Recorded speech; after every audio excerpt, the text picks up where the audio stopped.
Boa tarde. Excelentíssimo Sr. Presidente do Grêmio Literário, Dr. António Pinto Marcos, Sr. Dom Bertrand de Orleans e Bragança, Alteza Imperial Real, Sr. Presidente da Comissão das Comemorações do Bicentenário da Independência do Brasil, Sr. Embaixador Francisco Ribeiro Teles, Sr. Diretor da Faculdade de Direito da Universidade de Lusófona, Sr. Dr. José Francisco Faria Costa, ilustres convidados, destacadas autoridades, distintos sócios desta prestigiosa instituição que é o Grêmio Literário, senhoras e senhores. Passam 2 séculos sobre a elevação do Brasil à categoria de país independente.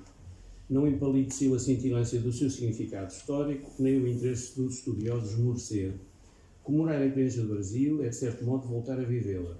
Comemorar o bicentenário da independência do Brasil é oferecer uma viagem a esse tempo através de uma refletida lembrança do seu contexto problemático. Comemorar a independência do Brasil é trazê-la aqui à memória do Grêmio Literário, memoriosa e prestigiosa instituição cultural do nosso país. A independência do Brasil não resultou de um golpe súbito, no sentido que se operou a demolição completa de um grande edifício para, sobre as suas ruínas, erguer um outro edifício cultural e jurídico com uma traça ostensivamente inovadora e ainda mais imponente. A verdade é que nunca se levou à arena da história uma ruptura imediata e muito menos integral de uma ordem jurídica secularmente instalada. Não há direito que se levante repentinamente do chão. A corte portuguesa, como não se ignora, arrumou ao Brasil em 1807.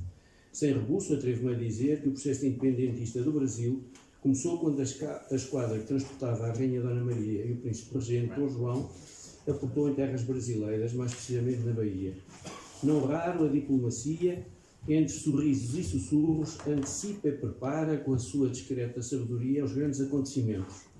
Assim sucedeu também com a transferência da família real portuguesa para o Brasil. Em 22 de outubro de 1807, cerca de 2 meses antes da partida da corte, foi assinada em Londres uma convenção secreta entre Portugal e a Grã-Bretanha que versava a passagem para o Brasil da monarquia portuguesa e a ocupação da Ilha da Madeira por tropas inglesas. O príncipe regente Dom João ratificou em 8 de novembro e o rei Jorge III de Inglaterra no dia 19 de dezembro desse ano de 1807. Dada a medida congruente do tempo de que disponho, não acompanharei as palpitantes e sorrateiras negociações diplomáticas em torno das invasões francesas. Senhoras e senhores, para que se compreenda que o processo de independência do Brasil já se encontrava em marcha e num ritmo imparável, impõe-se ter sempre debaixo de mira a pensada atuação do príncipe regente Dom João em terras brasileiras. Com aquilo que anunciou e realizou, a escolha do caminho tornara-se irreversível e o desenlace inevitável. Para os brasileiros, retroceder era morrer.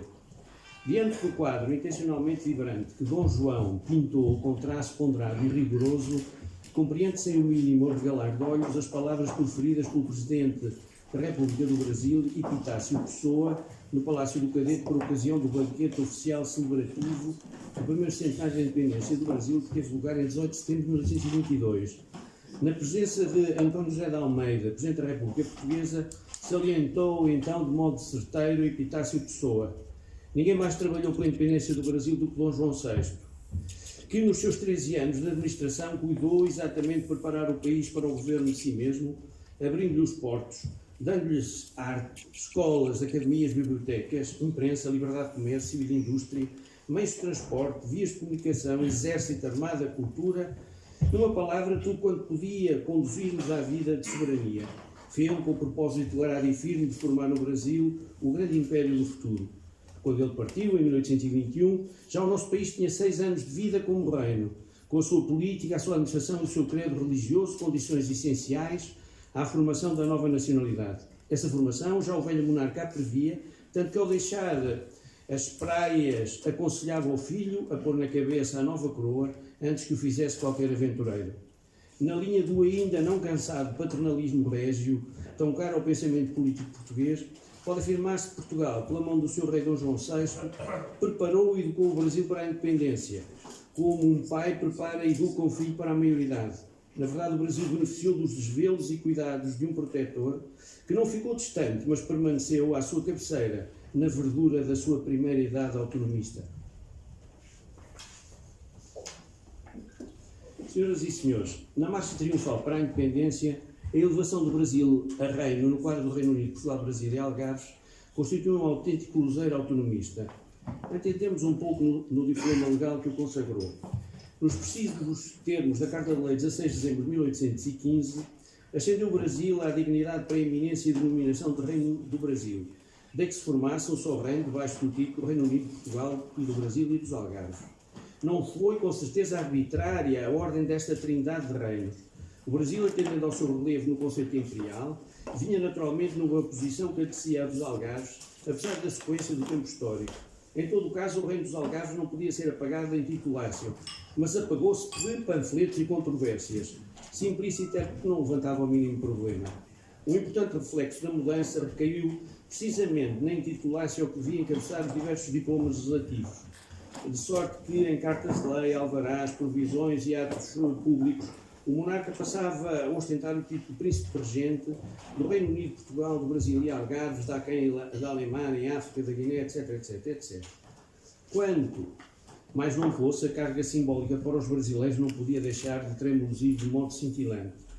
O plano simbólico no que ao Reino Unido tocava carecia de um acabamento de razão que saltasse aos olhos de todos. À imagem do que sucedera com Dom Afonso III relativamente ao Reino dos Algarves, vinha agora Dom João VI declarar que, na nova circunstância político-jurídica, impunha-se incorporar em um só escudo real as armas dos três reinos. Como o Brasil não dispunha de armas que traduzissem a conclamada preeminência, a Carta de Lei 13 de maio de 1816 ordenou que o Reino do Brasil tivesse por armas uma esfera armilar de ouro em campo azul. Sorte que o escudo real português, inscrito na esfera armilar de ouro em campo azul, ficava composto pelas armas do Reino Unido, Portugal e do Brasil e Algarves e das mais partes integrantes da nossa monarquia. Em consequência, as novas armas passavam a figurar em estandartes, bandeiras, selos reais, cunhos de moeda e em documentos oficiais. Encontrava-se por aviguar, todavia, a inteira observância desta última providência. A esfera armilar atribuída ao Brasil não escondia a inclinação universalista dos portugueses através das ramificações dos descobrimentos. A esfera apontava em todas as direções. Mais sugestivo ainda, mostrava que o Império Pátrio se encontrava a girar em torno do Brasil e do Rio de Janeiro. Senhoras e senhores, para aquilatar da relevância do surgimento do Reino Unido, nada melhor do que darmos a voz a alguém que o viveu. Aludimos a José da Silva Lisboa, deputado da Real Junta do Comércio, desembargador da Casa da Suplicação do Brasil e reputado conhecedor dos meandros da economia política, que em 1818 nos legou um eloquente testemunho. A abrir, logo se apressou a classificar o Reino Unido como um benefício político que sobre-excedia a sua esfera de fraseologia. Fundando o diploma na grande razão de Estado, registou o acolhimento benévolo que obteve por parte das potências europeias que sobre ele derramaram louvores na sequência da participação diplomática da deliberação do monarca português. Uma decisão a que não seria alheio do voto da preponderância da coroa portuguesa na América, não só para contrabalançar a já notória emergência política dos Estados Unidos do Norte, como sobretudo para coibir e esmorecer o perigoso exemplo da desenfreada rebeldia das colónias limítrofes de Espanha. Considerava o Reino Unido uma peça fundamental na consolidação e estabilidade da monarquia lusitana no concerto das nações. O argumento funcionava também no sentido inverso. É que o novo rei da monarquia portuguesa representava o conservador da realeza na América e o seu melhor ponto de apoio. Um esteio benfazejo que os tronos da Europa ficavam a dever ao soberano português. Sem rebuço, anunciava Silva Lisboa que o sistema colonial cessara com a lei de união do Brasil ao património original da monarquia. Desapareciam desigualdades e esfumavam-se pretextos de querelas e imolações mercantis. Não mais o Brasil seria encarado de um modo apendicular ao Estado Pátrio. Nas palavras do Visconde Cairu, nada justificaria de ora avante a política cismática que desunia interesses da Grey portuguesa pela diferença do lugar da neutralidade e latitude do Equador. Bem vistas as coisas, assistia-se à queda fragorosa do sistema colonial. Lobrigava-se também, na estação do Reino Unido, um claro vislumbre de liberalismo. Conforme salientava Silva Lisboa, a boa razão aconselha que na economia do Estado não se turbe a ordem do regedor da sociedade e o curso natural das coisas, sacrificando-se uma parte dos habitantes em devida vantagem dos outros, com sistema de força direta ou indireta, tolhendo-se a cada um o ativo interesse de trabalhar e desenvolver os seus recursos territoriais e mentais para a progressiva indústria e riqueza. É esta uma ostensiva condenação do sistema colonial. Contra ele arremessou Silva Lisboa a autoridade de Adam Smith e o teorema da riqueza das nações, que exorcizava os malefícios monopolistas. Só encontrava vantagens na legislação liberal, na ideia de livre concorrência e na benquista união das colónias aos reinos da Europa. Na base do princípio de que cada Estado ou indivíduo deve ser comensurado com a sua mesma medida, o decretar do Reino Unido abandonava a acanhada visão das mãos e bolsas alheias para se concentrar no independente e voluntário mercado do mundo. Cumpria-lhe incrementar as suas próprias produções e obras, de feição que retirasse préstimos proveitosos da lei da concorrência. Os princípios da igualdade e da justa reciprocidade no seio do Reino Unido podiam desencadear uma outra consequência político-administrativa de maior relevo. Tocava ela à mudança da capital, consoante fundada a variação régia. Na verdade, como sublinhava o nosso autor, a sede do Império, então, se fixará na estância mais adequada à geral proteção, com pleníssima escolha do real arbítrio. Ainda, um fortíssimo argumento extraído do plano juscomparatista reforçava o incentivo à constituição do Reino Unido de Portugal, Brasil e Algarves. Subido exemplo encontrava-se já, ante os olhos do universo político, na providência que o governo inglês tomara no início do século XIX de decretar a união do Reino da Irlanda ou da Grã-Bretanha, como já havia acontecido antes, ao limite do Reino da Escócia. Em nome dos superiores interesses da pátria inglesa, vencida ficava a distância marítima e sepultado jazia o espírito do partido. Senhoras e senhores, não constitui de certo um destemperado propósito indagar as reações que a criação do Reino Unido suscitou. Neste quadro pintaram-se argumentos contrastantes que originaram visões assaz diferentes. Descobre-se desde logo uma perspectiva distinta consoante os lados do Atlântico. No Brasil choveram aplausos incontidos, louvores desmesurados de que as palavras do Visconde de Cairo constituíam expressão eloquente. Em Lisboa, o cenário de um reino sem rei começou a partir de certa altura a atormentar os espíritos. A velha capital padecia a angústia da ausência da sua cabeça rectora. O receio metropolitano sobrepujava-se na medida em que a falta do soberano podia servir de elemento entusiasmante para sugestões e maquinações de índole revolucionária. A figura do monarca encerrava um enorme poder dissuasor. Mas, ainda de um outro ângulo, os portugueses do velho Reino Unido, de Portugal e dos Algarves sentiam uma deminúcia de cariz político. E os desabafos não se ocultavam. Soava estranho que uma nação que descobriu e povoou outra estivesse agora na condição de dependente de uma antiga colónia. Uma inversão que desencadeava queixumes de que se fez eco, designadamente, o diplomata Elidoro Jacinto Carneiro. As hostes liberais experimentaram uma tendência ferozmente nacionalista. A crise do Império Português parecia estar no Rio de Janeiro, que encantatoriamente prendia o monarca, fosse porque fosse. Contra o Reino Unido lançava-se um manto de artificialidade, daí que se falasse da metafísica unidade dos reinos de Portugal, Brasil e Algarve. O exacerbamento patrimónico de raiz metropolitana radicalizou a acrimónia perante o que julgavam ser uma situação vexatória.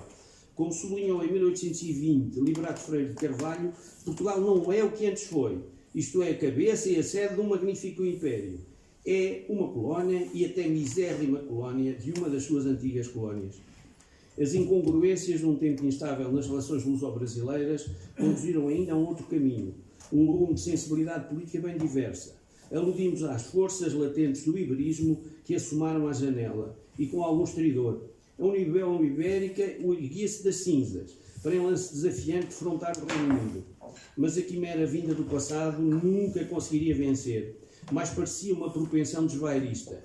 Reunir a Espanha a Portugal constituiu uma peça de uma certa ideia de integração europeia. Não vingou porque não podia vingar.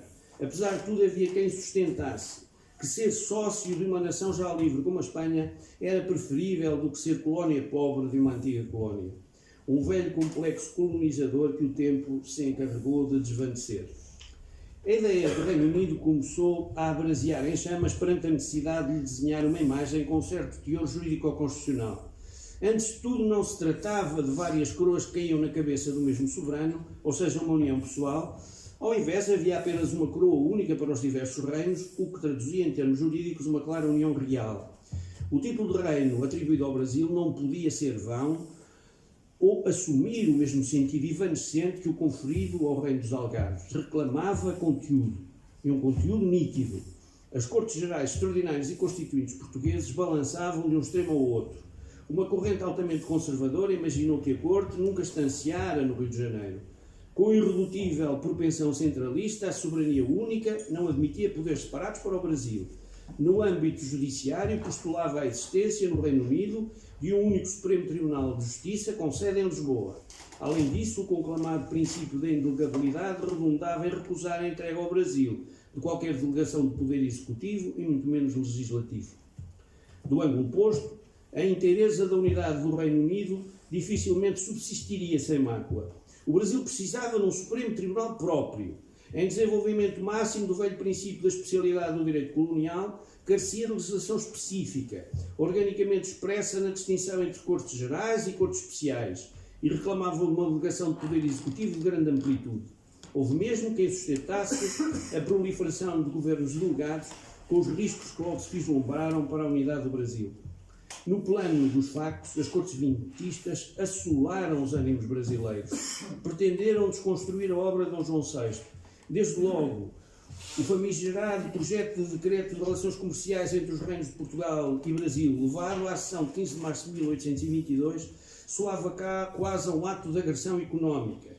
Saído de um discutível patriotismo financeiro, esmerava-se em não desfalcar as rendas públicas, regressando no sugestivo acerto do deputado António Carlos Ribeiro de Andrade ao odioso exclusivo colonial.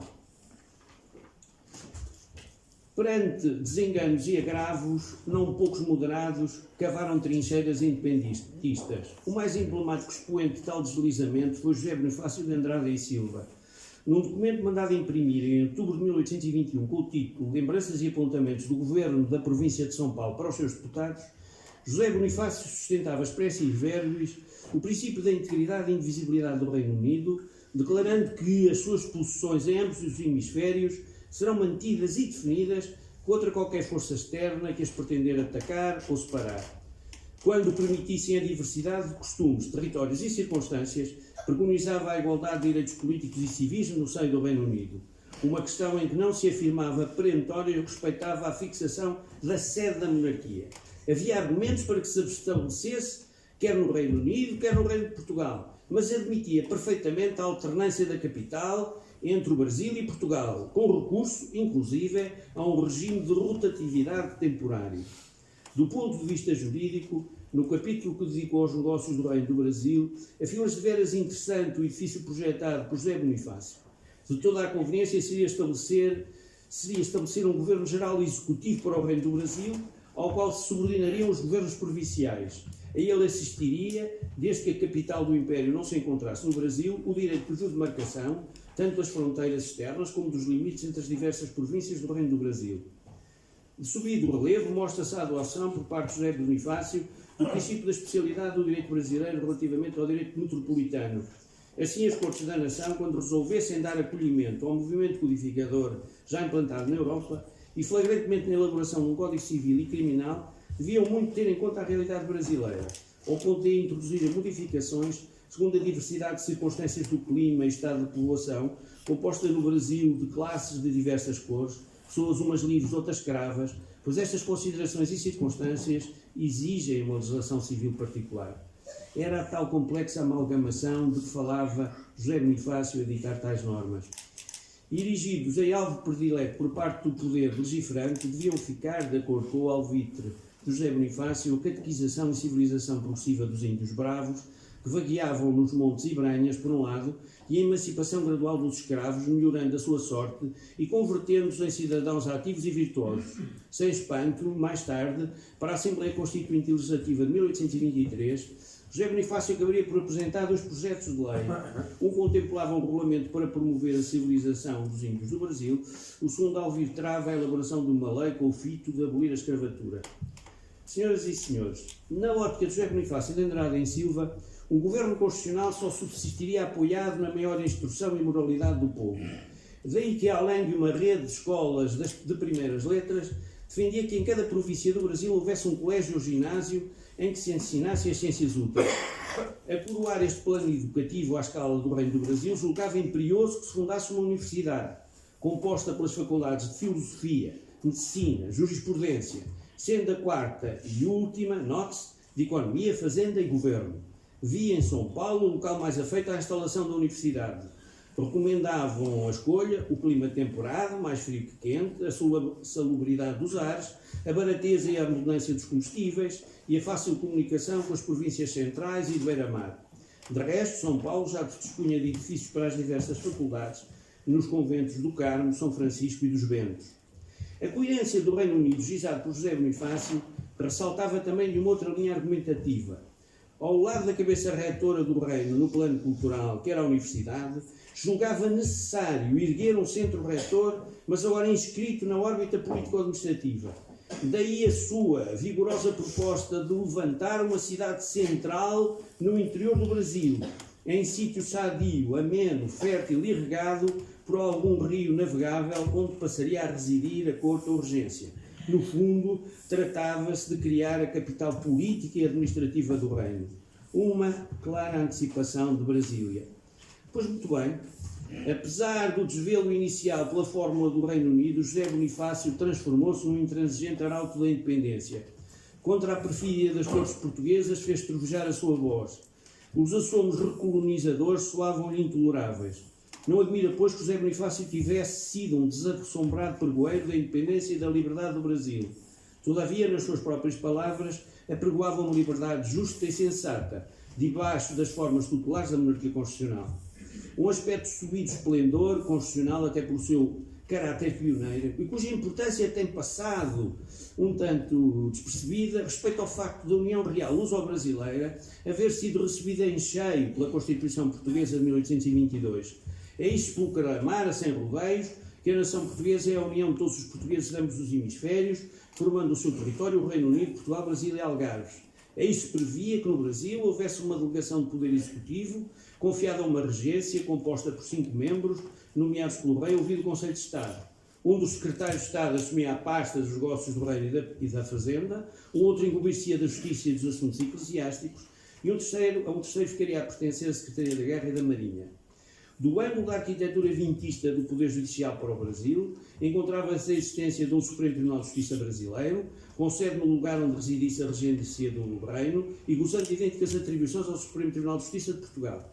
Também no Brasil, à imagem de Portugal, se escogitara um tribunal especial para proteger a liberdade de imprensa. A União Real constitucionalizada ficou apenas a faltar para se considerar obra acabada uma Assembleia Eletiva que funcionasse junto aos órgãos do Poder Executivo brasileiro. Isto, não obstante, o Brasil não fugir à regra de eleger para as Cortes os seus deputados em função das divisões eleitorais nos termos do artigo 38. Mas era demasiado tarde. Não era possível pedir ao tempo que desse mais tempo ao Reino Unido. A despeito da fratura com a monarquia absolutista, a Constituição de 22 não se coibiu de, em lance intencional de afirmação de continuidade, lançar amarras às velhas leis fundamentais da monarquia. Cansados e vagos arquétipos pré-constitucionais, cingiam-se a uma função legitimadora da realeza, disciplinando o magno problema da sucessão do reino. Da sorte comum luso-brasileira de 1822, transitou-se para uma espécie de emanação constitucional. Na sequência da independência do Brasil, o imperador ofereceu a sua primeira Constituição. Correu o ano 1824. Talhava um compromisso entre os ideais liberais e a tradição monárquica europeia. Se veemente não esquecia os direitos individuais, também guindava o imperador a uma posição de superlativo relevo constitucional, entregando-lhe de um só golpe o poder moderador e o poder executivo. Senhoras e senhores, o voto de perpetuácio de um Reino Unido de Portugal, Brasil e Algarves trazia consigo a semente da sua própria desaparição. Anunciava a independência política do Brasil. Há caminhos em que a aparência não é possível. D. João VI percebeu isso de forma cristalina. Levou a cabo a construção político-jurídica do Brasil antes e depois do Reino Unido. À distância de 2 séculos, a monumentalidade da obra de D. João VI tornou-se ainda mais imponente. Como um dia escrevi, as grandes obras são coagularmas das montanhas, de longe vêem-se melhor. Se alguém, perdido no tempo, encontrasse D. João VI, pousando suavemente o olhar num belo mostrador com o recorte do Brasil, e tomado um impulso infreno lhe atirasse a pergunta: acaso vê as horas, majestade? Ele responderia com elevada firmeza: sim, vejo as horas no meu relógio do Brasil. Que horas são? Agora é a eternidade. O certo é que a eternidade jurídica teve que esperar um pouco mais. Escreveu um sociólogo brasileiro que todos nós, de civilização luso-hispano-americana, somos homens que esperamos, não apenas no sentido teológico ou cristão da virtude, ao lado do amor e da fé, como ainda na acessão prosaica de termos paciência. Esta, creio bem, pode traduzir-se como sinónimo de perseverança. São palavras certeiras, estas, contidas na saudação dirigida ao Presidente da República Federativa do Brasil, Emílio Médici, que um dia proferiu no Palácio da Alvorada o Ministro da Justiça de Portugal, professor da Faculdade de Direito de Coimbra e aqui também sócio do Grêmio, o Dr. Mário Júlio de Almeida Costa.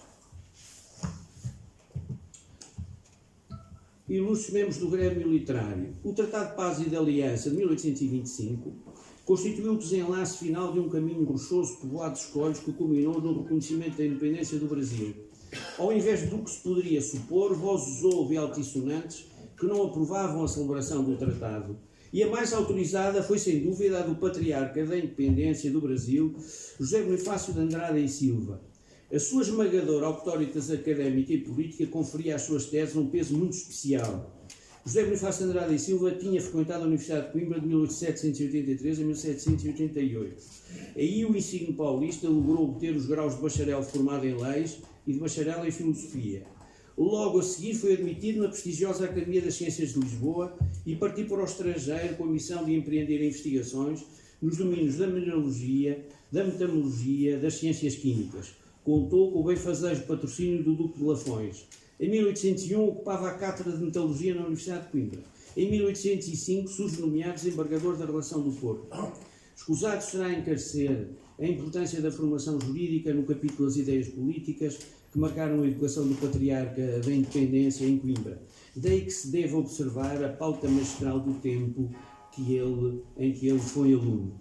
Com o senhorio de uma elevada folha e craveira, José Bonifácio de Andrada e Silva regressou ao Brasil em 1819. A política, como sublinhou Almeida Garrett, precisa dos melhores, mas depois não os sabe aperfeiçoar. Ou então, acrescentaria eu, não os sabe despiorar. Não foi o caso do consagrado José Bonifácio de Andrada e Silva, que prontamente desenvolveu uma intensa atividade política na defesa da permanência de Dom Pedro no Brasil. Ficou conhecido pelo movimento do FICO e foi como representante de São Paulo nessa importante cruzada que se tornou uma figura próxima de Dom Pedro. Não admira, pois, que em janeiro de 1822 Dom Pedro instasse com ele para que aceitasse o cargo de Ministro de Estado dos Negócios do Reino Estrangeiros. Investido nessa condição de governante em chefe do Poder Executivo, traçou os lineamentos fundamentais da administração interna e da política externa do Brasil, para além de ter erguido e organizado toda a Secretaria dos Negócios Estrangeiros. Trabalhou afincadamente pela unidade territorial do novo país. Urdiu um plano de enorme alcance que tenderia à integração nacional das comunidades indígenas e africanas. O seu vibrante anelo reformista projetou-se na reforma do ensino, numa revolução agrária, no incremento autonomista do comércio e no crédito intencionado da abolição da escravatura. No entanto, foi à frente dos negócios estrangeiros do Brasil que José Bonifácio haveria de mostrar uma faceta que não é propriamente a estrela polar dos intelectuais, via de regra ensimismados, encerrados na ebúrnea torre de contemplação de si mesmos. José Bonifácio mostrou-se um adepto confesso de um bem pensado pragmatismo na condução da política externa brasileira. Na ótica de José Bonifácio, o reconhecimento da independência do Brasil constitui uma inevitabilidade no concerto das nações. Mais cedo ou mais tarde ocorreria naturalmente. Quaisquer arranjos diplomáticos precipitados que pudessem causar dano às legítimas pretensões brasileiras seriam recusados. O reconhecimento da independência do Brasil não justificava nenhuma súplica diplomática, e muito menos subordinada a cláusulas tratadistas formuladas em benefício de terceiros. O arguto ministro brasileiro entendia que as potências europeias, conscientes do enorme potencial do mercado brasileiro e do seu tráfego mercantil, tenderiam a admitir e a aceitar no seu próprio interesse o reconhecimento da independência de modo incondicionado. O teatro internacional e os atores internacionais mudaram muito. Com o colapso militar de Napoleão, a Grã-Bretanha lugara a alcançar, para além do esmagamento militar da França, uma incontestada supremacia comercial e, acima de tudo, marítima.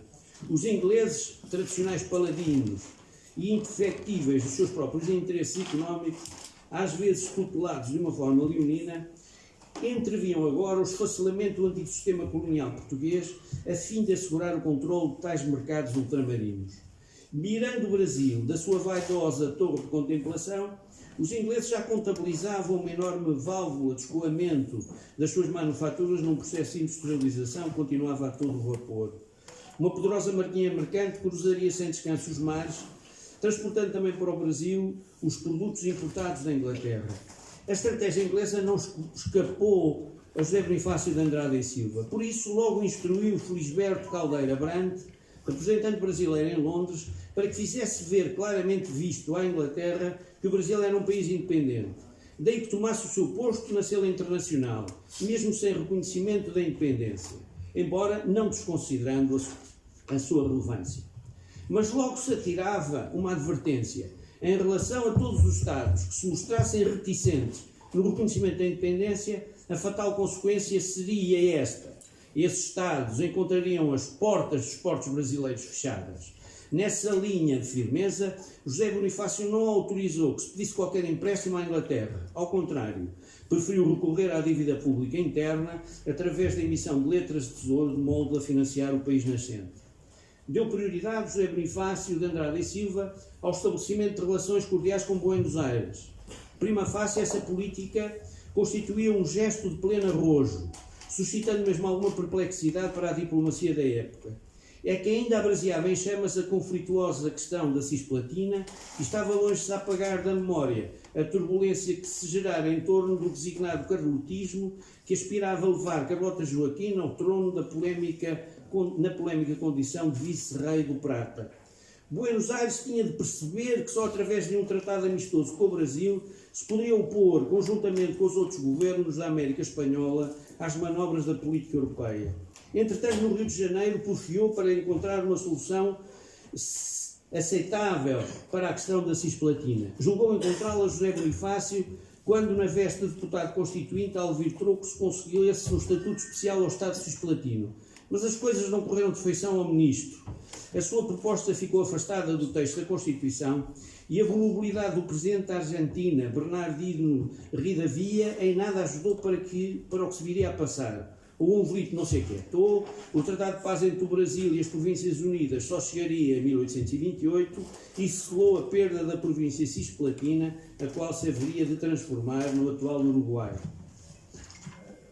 As linhas retoras da visão internacional de José Bonifácio diziam-se também sem perda de tempo para os Estados Unidos da América. Mal chegado a Ministro de Estado, logo iniciou conversações com o representante dos Estados Unidos no Rio de Janeiro, Peter Sartoris. O caminho simples e sem rodeios que José Bonifácio de Andrade e Silva asseverava também seguir em relação aos Estados Unidos era de uma cristalina clareza. Para ele, o Brasil é uma nação e vai tomar o seu lugar como tal, sem esperar ou pedir o reconhecimento de outras potências. Agentes públicos ou ministros serão enviados para representá-la. Aquelas que os receberem como tais continuarão a ser admitidas nos nossos portos e a ter o seu comércio favorecido. Aquelas que o recusarem serão expelidas dos nossos portos. Entretanto, aportara no Brasil uma notícia com origem no presidente dos Estados Unidos e que trazia consigo uma importante doutrina. O presidente era James Monroe, o então quinto presidente dos Estados Unidos, e a doutrina que ele transportou passou à história do direito constitucional público, o direito internacional público, com a natural designação de doutrina Monroe. Esta doutrina havia sido exposta ao Congresso em dezembro de 1823. A doutrina alongava as suas raízes às teses de Thomas Jefferson e de George Washington, que no fundo sufragavam a ideia comum de que os interesses da Europa deviam ficar na Europa, no sentido que não podiam afetar as políticas nacionalistas americanas. A doutrina Monroe tornou o cenário bem mais límpido. Traduzia de forma cristalina o princípio de que os países americanos, em virtude da condição livre e independente que adquiriram e conservaram, nunca mais poderiam ser considerados como suscetíveis de colonização por nenhuma potência estrangeira. Condensou-se na frase emblemática: a América é para os americanos. Os corolários da doutrina Monroe saltavam à vista. Assumiram desenlaces bem quistos à escala continental, designadamente a terminante recusa de novas colónias na América, o afastamento ou a não interferência nos assuntos internos dos países americanos e a desejável não intervenção dos Estados Unidos em conflitos alimentados por países europeus. A doutrina Monroe não desfitava os olhos de um novo cenário internacional saído do Congresso de Viena de 1815. As potências europeias triunfantes desse Congresso, máxime a Prússia, a Áustria e a Rússia, formavam a chamada Santa Aliança. À cabeça, pretendiam defender a monarquia, mas também julgavam em sonhos amáveis com a reconstrução dos impérios coloniais. De resto, convinha não esquecer que os Estados Unidos ainda não há muito tinham travado uma guerra árdua contra o Império Britânico. É significar a todas as luzes que a doutrina Monroe, num contexto amplamente fundante, concitou enorme simpatia junto dos novos países da América, tais como a Argentina, a Colômbia e o México. O reconhecimento prático do direito dos povos a disporem do seu próprio destino desembocava fatalmente na multiplicação dos Estados nacionais. Mas regressemos à onda de sintonia com José Bonifácio. Sustentava a independência política do Brasil na base da sua independência económica. Segundo ele, o Brasil beneficiava de uma confortável autossuficiência económica com a ajuda do importante mercado de consumidores que se poderia transformar em qualquer momento numa incisiva arma diplomática. José Bonifácio chamou em seu auxílio, ou em auxílio das suas teses, um sugestivo exemplo, pasme-se, da China. Tal como o Brasil, a China é, pela grandeza do seu território, pela sua numerosa população e, sobretudo, pela sua forte agricultura e pela sua produção manufatureira, estava em condições de prescindir, sem sobressalto, tal como o Brasil, das importações da Europa. A diplomacia portuguesa, a diplomacia europeia, balançava. Pelo prisma da Europa, a balcanização da América não se encontrava afastada do seu rumo predileto. A posição da Inglaterra residia onde residisse o seu interesse. Convinha-lhe a união sob o Império de Dom Pedro, desde que isso implicasse a conservação da sua veia exploradora, à imagem daquela que costumava subjugar economicamente Portugal. Mas não desdenharia do esfacelamento do Brasil, se tal se lhe afigurasse oportunisticamente favorável. O conde Joseph de Villèle, primeiro-ministro francês, dominou a política conservadora do seu país de 1822 a 1827. Em jeito de desabafo não inocente, confidenciou a Borges de Barros, representante brasileiro em Paris, que o objetivo da Europa radicava em ver estilhaçada a América, porquanto, uma vez retalhada, se tornaria bem mais fácil continuarem a ser os novos países colónias debaixo de outros nomes. Senhoras e senhores, sem curar agora discutir conjecturas de veras desencontradas, impõe-se descer rapidamente à realidade jurídica, ou seja, ao articulado do Tratado de Paz e de Aliança, concluído entre Dom João VI e o seu augusto filho Dom Pedro, imperador do Brasil, em 1825.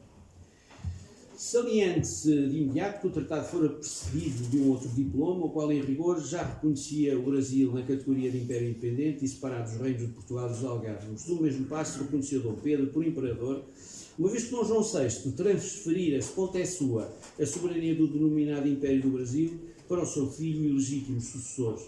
Dom João VI insistira apenas, mas insistira muito, em tomar também para si o título de imperador. Em sinal de ostensiva concordância, Dom Pedro, é texto do tratado, Sua Majestade Imperial, em reconhecimento do respeito e amor ao seu augusto pai, o Sr. Dom João VI, anuiu a que Sua Majestade Fidelíssima tomasse também para si o título de Imperador. A intencionada correspondência dos títulos reclama uma breve reflexão sobre o seu sentido e alcance. Estes dois artigos do tratado encerram uma pensada argúcia diplomática e não fechava em definitivo portas que o futuro poderia abrir. Na verdade, discretamente, pela sua conservação dos dois lados do Atlântico, a dinastia de Bragança mantinha-se à proa do grandioso Império Atlântico. Observa-se que, em rigor, passávamos a ter dois imperadores, cada qual senhor do exercício de um ius império nas respectivas parcelas da velha vastidão imperial, aparentemente não se excluindo a possibilidade de, a marcha do tempo, colocar ou voltar a colocar as duas coroas soberanas em cima de uma única cabeça. Uma hipotética união pessoal que o destino, esse sorrateiro maestro, nem sequer chegou a esboçar. Império e independência surgiram sempre de mãos dadas neste agitado iterevoluciones. Além disso, erigiu-se um obstáculo jurídico julgado intransponível a um maior esfacelamento do Império Português que poderia ocorrer com a colaboração de Dom Pedro caso outros domínios portugueses se pretendessem juntar ao Império do Brasil. Ora, Sua Majestade Imperial, por força do tratado, comprometia-se a não aceitar tais propostas fraturantes. Terá avujado a ideia de Angola e de Benguela se unirem ao Brasil, carecendo do apadrinhamento do Imperador para lograr êxito. A atração económica pela costa ocidental africana ganhará adeptos. Um crente nesse desenvolvimento foi António Saldanha da Gama, autor de uma memória sobre as colónias de Portugal, situadas na costa ocidental de África, mandadas ao governo em 1814. O certo é que o imperador nunca se mostrou disposto a vacilar. Em nome de uma paz duradoura, o Tratado de 1825 estabelecia uma cláusula que, bem vistas as coisas, traduzia um voto jurídico-diplomático num esquecimento bem lembrado, a significar que o manto de esquecimento devia ser lançado sobre todas as desavenças passadas, uma espécie de uma benquista da nação memória na parte do céu luso-brasileiro em que as nuvens ameaçavam desabar em tempestade. Um ponto que merecia uma salvaguarda completa tocou o sagrado direito de propriedade, impondo-se às partes contratantes uma obrigação de restituição in intro de toda a propriedade de bens raízes ou móveis e ações sequestrados ou confiscados pertencentes aos súbditos de ambos os soberanos de Portugal e do Brasil. No relacionamento entre Portugal e o Brasil, avultava em termos jurídicos uma concessão recíproca que beneficiava os cidadãos pertencentes aos dois Estados. Passavam a ser considerados e tratados como os da nação mais favorecida e amiga. No âmbito do atual direito internacional dos tratados, emprega-se correntemente a designação de cláusula da nação mais favorecida. Trata-se de uma cláusula de origem muito remota, cuja estipulação recua à Idade Média. No entanto, é no século XVIII que o tratamento da nação favorecida, ou mais favorecida, assume uma roupagem moderna e se converte numa cláusula assídua nas relações internacionais. Via de regra, obedecia ao princípio da bilateralidade. Assim se manteve até ao fim da Segunda Guerra Mundial e só a partir daí se guindou a um plano multilateral. A cláusula da nação mais favorecida e amiga, inserida no Tratado de Paz e de Aliança, apresentou-se como uma cláusula incondicionada, ou seja, de aplicação imediata. Ao invés, a cláusula da nação mais favorecida condicionada constituiu uma tradição americana no tocante aos tratados internacionais, sendo certo que a primeira vez que a cláusula condicionada surgiu foi num tratado pelos fins do século XVIII, se celebrou entre os Estados Unidos e a França. Na sua leitura mais ampla, a cláusula da nação mais favorecida do Tratado de 1825 encerrava um duplo sentido. Tanto o Brasil como Portugal atribuíam-se reciprocamente a vontade de garantir que as vantagens concedidas a países terceiros, quer no passado, quer no futuro, repercutiriam de imediato na esfera das relações bilaterais. Expresso de uma outra forma, os beneficiários da mencionada cláusula não podiam ter um tratamento menos favorável daquele que se reservava a países terceiros. De um ângulo complementar, soava também, num quadro de recíproca correspectividade, o voto de uma parte contratante em assegurar aos cidadãos da outra parte o mesmíssimo tratamento que esta última estava disposta a proporcionar aos cidadãos da primeira. Em suma, portugueses no Brasil e brasileiros em Portugal gozavam do Estatuto de Igualdade visto pelo prisma dos benefícios. Daí decorria sem espanto que o Tratado de Paz e Aliança refulgia ainda mais imponente. O Tratado de 1825 reconheceu a independência do Brasil, é certo, mas representou bem mais do que isso. Foi a sanção tratadista de uma identidade. Dito de outra forma, significa a coroação político-jurídica de uma identidade que atingia a sua plenitude. Um processo cultural de longa gestação, que agregando e combinando lineamentos coloniais indígenas e africanos, culminou naquilo a que se pode chamar brasilidade, para utilizar, a expressão não é minha, para utilizar uma expressão que o Presidente da República Portuguesa, António José de Almeida, cunhou no seu discurso celebrativo de há um século, em 1922, proferido no Rio de Janeiro, por ocasião das monumentais comemorações que assinalaram o primeiro centenário da independência do Brasil. Mais memoráveis se tornaram com o notável feito da primeira travessia aérea do Atlântico Sul, protagonizada pelos heróicos aviadores, o Almirante Gago Coutinho e o Comandante Sacadura Cabral.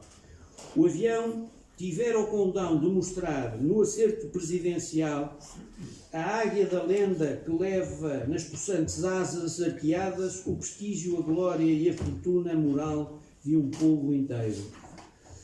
Nas palavras saídas da pena inspirada do Presidente António José de Almeida, nenhum povo deve menosprezar as honradas origens que teve.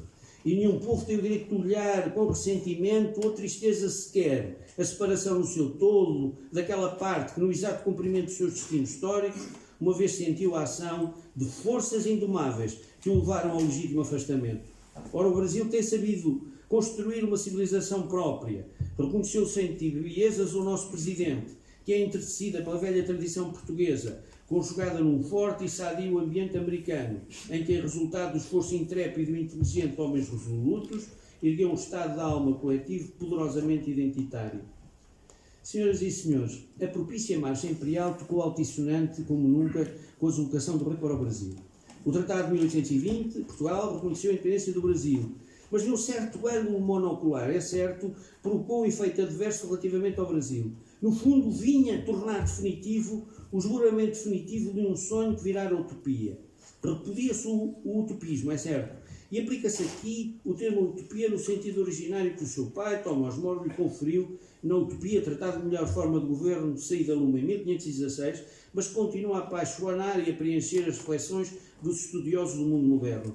A ideia focal reside em entender a utopia não como um sonho quimérico, mas sim como um instrumento útil de transformação social. E a utopia brasileira foi, a dado momento, uma utopia realista que depois deixou de o ser. Na verdade, a ideação consistia em fazer gravitar o vasto Império Português em torno do Rio de Janeiro, transformando em capital imperial a sede da corte. O Brasil, com a liberdade mercantil, a abertura dos portos, ao comércio internacional, a possibilidade inédita de estabelecer indústrias, a desnecessidade de correr à casa da suplicação de Lisboa, mostrou que se desamarrara das peias metropolitanas. E assim estava o Brasil política e administrativamente habilitado a guiar um novo império português a partir do Rio de Janeiro. Sobrepujava-se a relevância única de um continente passar a contar com a presença de uma única monarquia liderante. O monarca português no Brasil chamaria assim o domínio do Atlântico. Só que a colónia virava potência colonizadora em ordem a erguer o Império Atlântico, ou como diplomaticamente o designou José Bonifácio de Andrada e Silva, a Nova Lusitana. Ela encontraria o seu assento central quase no meio do globo. De fronte à parte da África deve senhorear com a Ásia à direita e com a Europa à esquerda. Que outra nação se lhe pode igualar? Riquíssimos estes três reinos da natureza com o andar dos tempos, nenhum outro país pode correr parelhas com a Nova Lusitana. Pois bem, foi o Tratado de 1825 que roubou este sonho de grandiosidade imperial ao Brasil. Sr. Presidente do Grêmio Literário, Sr. Dom Bertrand, Alteza Real e ilustres convidados, à guisa das findas que os trovadores medievais sempre usaram para melhor conclusão das suas composições, procurei sem descanso o melhor acabamento para o meu discurso, de modo a não desluzir esta luzida cerimónia. E não encontrei melhor forma de lhe dar fim do que reproduzir o lindíssimo fechamento, polido em verso apaixonado, que o antigo Ministro da Justiça do Brasil, Alfredo Buzaide, escolheu para encerrar a sua fala, mais exatamente a sua petição de grau, na Sala dos Capelos da Universidade de Coimbra. Superadas por ventos deleitosos, eis as várias inspirações que se impuseram ao poeta e que o levaram a dizer sucessivamente quando buscava um remate final luzente para a sua composição poética.